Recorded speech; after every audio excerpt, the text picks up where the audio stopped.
Okay, once again, the High Court has rejected the challenge to repeal the 377A section of the Penal Code, and it's not the first time it's been rejected. It was rejected in 2010, again in 2012, and 2014.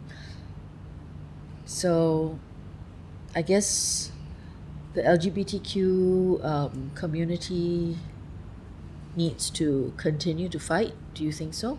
They've been going on at this for quite a while, and I think it's for valid reasons. We do know that the Penal Code certain parts of it was actually repealed. Yes. But only only part that's left is the criminalisation between two consenting men. I think that's quite strange. Where the other acts includes carnal intercourse, includes even with animals, bestialities. So it's quite strange that they just left that one element. And if you're coming from all fairness, difference between men and women, why are the women left out of this penal code and only men? And I think in our discussion there was a historical story behind this. Yes, from what I read, it's during the 1800s, I think it was 1833, when this criminalization of sexual intercourse between men was enacted in India by its colonial masters, Britain, because in Hindu law it's allowed sexual relationship between two consenting male adults. So I guess in a way they want to control. There were anecdotal stories about men giving sexual favors to their colonial masters so that they can get away with not paying land tax or stuff like that. Just anecdotal. That was when the British colonial masters enacted this law in India, and I guess it trickled down to other colonies as well, the Commonwealth countries. So is it also illegal in Britain? I'm not certain. I don't know. Do you want to have a look? Let's check. Yeah. If it's legal, I'll strangle them. But I think for imposing to the rest of the Commonwealth. Even in England, I think they repealed that law already. Yeah. Because in the UK, in Australia, even in India, Hong Kong, these are the Commonwealth countries that the law has been repealed, and men are allowed to, consenting male adults are allowed to have sexual intercourse. They are allowed to get married. But there are a few countries like Singapore, Malaysia, Myanmar, and I think Brunei that it's not been repealed yet. You can and not get into trouble. Yes, it's been repealed. It's been repealed even in the UK. So the Mat Salleh masters have abolished their own rule. Yes. Yes. So why do you think Singapore is still holding on to that little section of the Penal Code? I mean, we are living in a very conservative rulers or leaders, so as to say. And since 1972 until now, where we have the burst of children, then after that, two per family, then after that we see the declining in birth rate. The government is pursuing very hard to promote families and family values and make Singapore a wholesome country. So if they were to allow this, how are they going to fulfill their objective of having more children and more family-oriented Singaporeans in a family nucleus? They want more children. They want mommy, daddy, children, school. The whole complete family. think I would Chee? disagree. I mean, I think there have been studies where the family nucleus, be it same sex, be it a heterosexual couple, they still bring up good kids. But You know, I wouldn't say that will be for all. I mean, there are exceptions that children grew up well in families like that. You know, whether heterosexual or homosexuality. But then again, we also are binded by different set of cultures and religion, and the values are different. What if they say okay, then will it cause a disarray to the culture to and shift the ideologies of religion which is imbibed deep into the Singaporeans? I think then the question would be, how can religion effectively, various religion effectively assimilate in different cultures, different societies? You know, I mean, over the years we have seen religion evolve, and society as a whole, the whole world has evolved, and they have embraced the LGBT community. You know, I think even at the highest level, the Pope and all, do acknowledge this community. You know, so I think it boils down to, I think, like what you talked about. What's the definition of a family nucleus?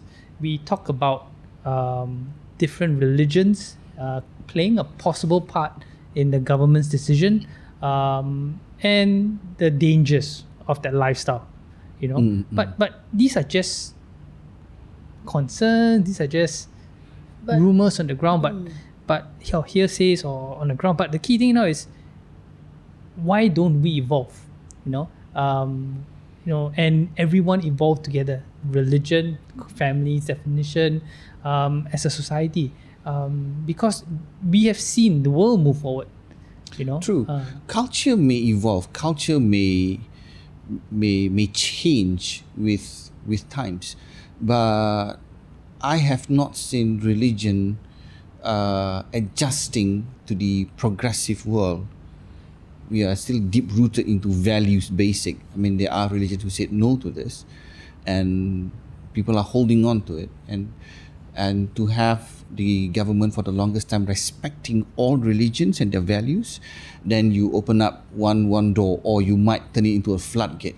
Then it will just put everybody off tangent, right? Like, how are they going to prescribe religion since young when this is okay, baby, this is okay, my son, this is okay, my daughter. But look at it this way.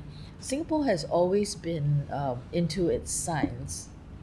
And if you look at nature, you see 2 male penguins can actually get together and raise a penguin chick. Doesn't mean that I'm not saying that they are gay penguins, but they just get together because the female penguins have been killed, and they raise the chicks as a family unit. Lions, 2 young lions, when they are thrown out of the whole pride, they have each other. So it's a family unit, the 2 young male lions. So if this is nature, then who's going to quarrel with it, you know? Because that's one of the, I suppose that's one of the pros to have the section repealed. Yeah, so that's the issue, you know. The Penal Code was generally repealed except for the 377A. Why leave that one aspect that it's criminal just because it's 2 guys? So what you are floating up right now is the discrimination against men. Yes, I mean, women for the longest time, I mean, we had this discussion in the past saying that it's unfair. You know, women are unfairly treated and stuff. I'm not too sure. Did any women step up and support the men and repeal? I believe they must have been, because it's an issue. You know, Yes. it's an issue about discrimination between women, between guys. You know, but why? That's the main issue I have. And also the fact that even if you have a sexual relationship with your male partner within the confines of your own home.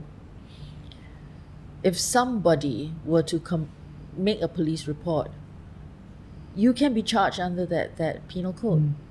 But it's under your own roof. You know, are they now saying that you do not have your own privacy rights, even within the four walls of your own home? But since when we have that kind of privacy rights, even going shirtless or pantsless or going naked in your own home is a crime. It's not even a sin, it's a crime. It's a crime if you can be seen from your neighbor's house. So the neighbors... So, This is I an mean, issue. like, look, it's voyeurism. She is peering into your house. Let's say if your curtains were drawn, except for that small gap, and she could see you walk in your birthday suit up and down. She makes a police report. You get arrested for indecent exposure. Or if she looks into your house and she sees two men having it on, you get charged. So what I'm saying is, do we not have privacy right within our own homes? I think there must be. I'm not too sure about this one. But if I can recall correctly, there is a Commonwealth law that states that anything happened behind a closed door is legal, as long as you don't get caught, right? It's a closed door, it's your own privacy. But I'm not sure if that has been compromised or renewed or revised under the Singapore law. But privacy is a fundamental right of everybody, isn't it? That's what we want. That's what we want to believe. So even if you're talking about privacy laws, but the fact is, the High Court acknowledged that. They acknowledge that, hey, that these things does happen, and they will not prosecute. So I'm very troubled by, we have this law here, we are ready to throw it at you, but we agree not to prosecute you. So which means anything is legal until you get caught. No, it's still illegal, but they will not prosecute you. It was all pun intended. So it's legal until it's just legal until you get caught, right? As long as no one complains, as long as no one. No, but according to the announcement, even if someone complains, they won't arrest you. Then what's the point of having the law then? exactly. Why have this signboard hanging above the shop when it's not even selling what it's supposed to be selling? My fear is that it boils down to individual human interpretation. Who is the person effecting the law can change. And let's not talk about whether it is enforceable or not. You may just get arrested, go through the whole trauma, sent down to the police station, be embarrassed by your community, and then, we just have to do it because it's the law, but we are not going to prosecute you. And But the damage is done. The damage is done. Yes. Damage is done. So my fear is that it will be enforced right up to the last moment, then they say, we won't prosecute you. It's that journey of being enforced because it's the law that really embarrassed the individual. It's very traumatic, and I think they may not have thought about that. Yeah. Because a police enforcer would just say, I have to follow the law. I have to do it because Which is true. No choice. Yeah. They have to do it. But in the end, I won't prosecute you. So that's really... So the court is not prosecuting, but the police have to do their due diligence. So I'm not too sure sense. whether that was clearly defined. Somebody has to be a showcase to instill fear to the rest. I mean, that's my take. I think the higher authorities or the court, they should at least explain, if you take out the rest, then why this is not. If not, else people will get upset. This is the same reason, right? There's no balance in that. You take out the rest, but not between men. Shouldn't you have it all or nothing at all? It has been the High Court has made it clear that it is the legislative arm of the government that has to set these laws, and they are just there to enforce it. So I think that's where these questions or this topic has to be thrown to the parliament, to our MPs. I mean, they need to explain and define. Have you heard about the MPs or anyone in parliament throwing this question up? I think they did during 2007 when they were debating on the repealing of 377. But I really don't know what transpired and why they left in 377A. So they can say there's progress, right? You repeal this, we take it one by one. So 3778, they have yet to come up with a reason. There must be someone who knows why that thing is not happening. They are not clear with that. But if the law states so, and you are living in a very conservative country, if you feel suffocated, what must you do? You fight or you move to greener pastures. Be at a place where people would embrace you. Just like what economy would be. Just like how talent would be. You go to a place where you grow, where you are embraced, where you are accepted. But it's an option. If you choose to stay here, you need to understand that it's wrong. You need to cope with it. I wouldn't say you should fight. I think we should, or they should, keep on trying. Continue to try, and I wouldn't say challenging in a bad way, but you need to question, right? Until you understand. So there must be a reason why the government is doing this. But maybe it's not time yet for us to know. I mean, I would say that we are all Singaporeans, and I don't want to leave Singapore just because I'm misunderstood, or people don't understand, or there's a law So it's an option. If you look into all other countries where a community is being oppressed, or where someone is being oppressed, they leave, they explore, they become better. So, but if you choose to stay, then you need to leave with the law. I mean, you can choose to stay and be that beacon of hope, that beacon of change, because I think it's where equal rights, we are citizens, and we see how the world has evolved. I mean, the sciences are there. It is not a disease. It is nothing like that. It is a person.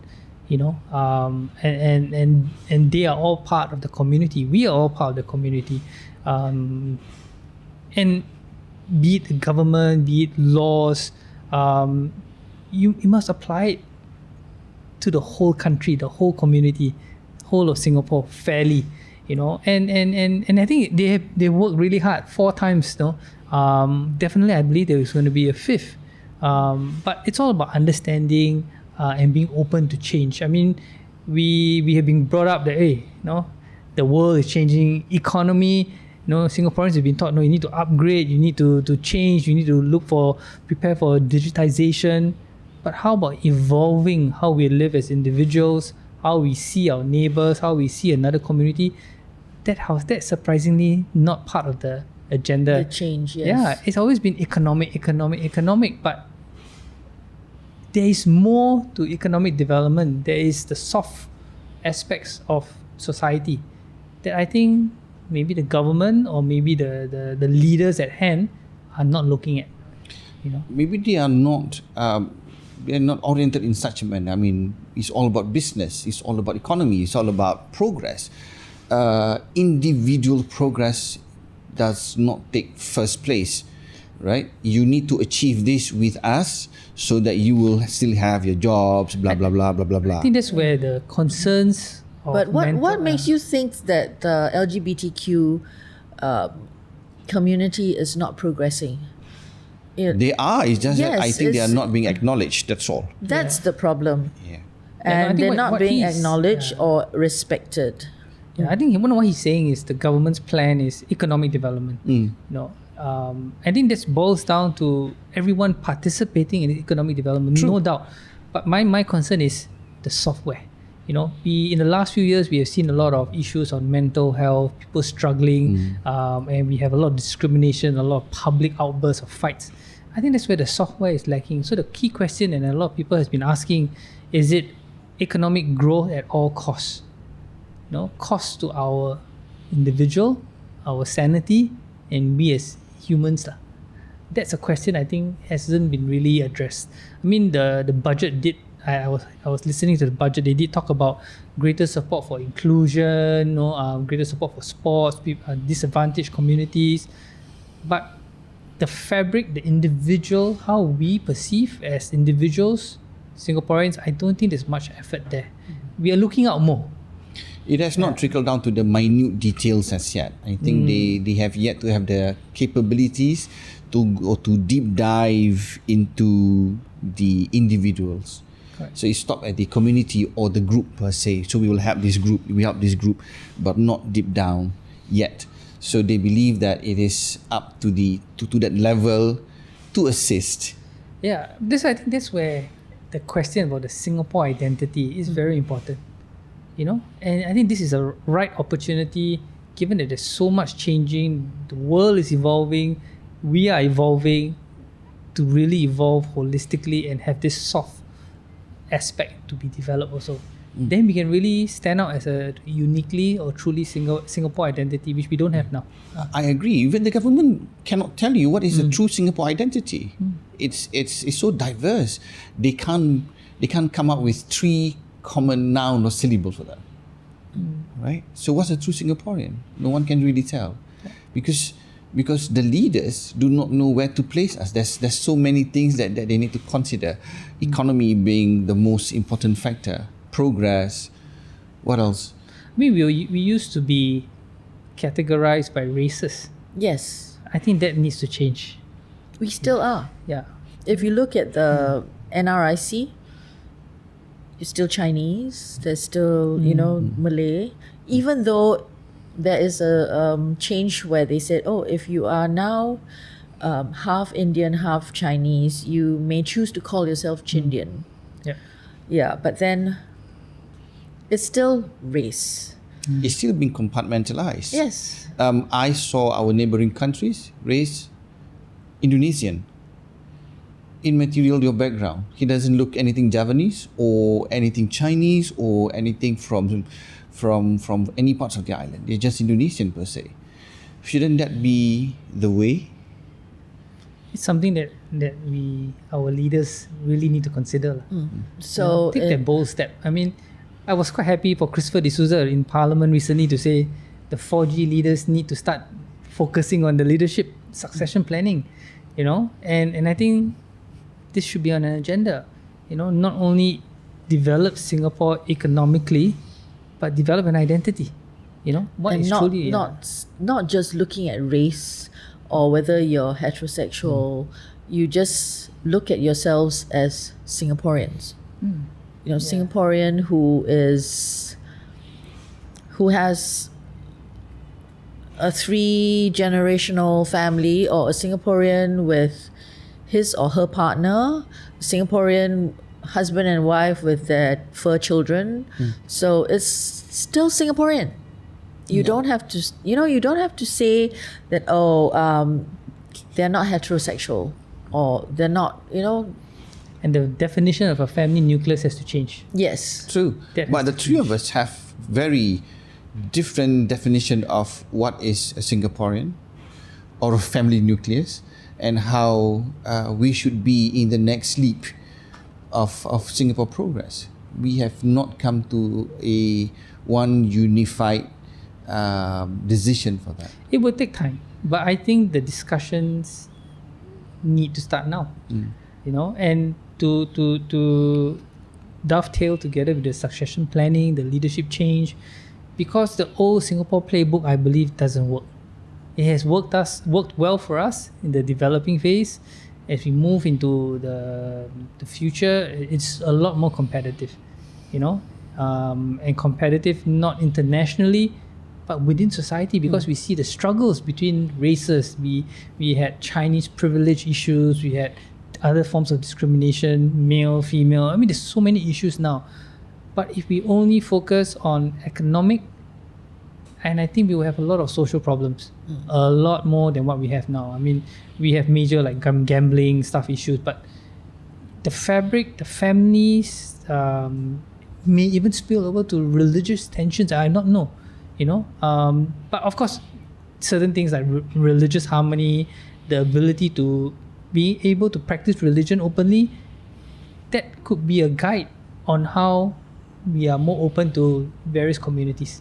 And being able to accept people for who they are rather than looking at them as if they're not right. Or if you look at a piece of quilt, you just look at a piece of quilt, all the pieces of cloth are of different shapes, and yet they fit together to become this huge blanket over your bed. So why can't we do the same? Why can't we fit nicely together with the different communities in order to make one Singapore? We need to make sure that the one who stitch it will be someone who can see it on the big vision, who make sure that everybody is in harmony. Until that person comes about, we still need to decide it on our own. Oh, okay, we are okay with you, but on the big picture, they need to see it. So on that note, I was just going to ask, do we need to wait for the government to do this, or can we as Singaporeans start this? We can start this whether they would allow it. They as in the government? Yeah. I don't think so. It's a movement, right? Yeah, I think the movement can start. The movement can start with or without the government. This is just discussion. Why do we always have to wait for top down? Yeah. So if we get the ground talking, we're just talking.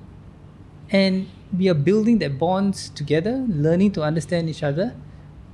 And then when we have enough groundswell, we say, hey guys, then we invite them to come. I think that's an alternative approach than waiting for the government. I mean, government being government, they have their playbook, they may not change, they have their own concerns, but I think we see the concerns on the ground.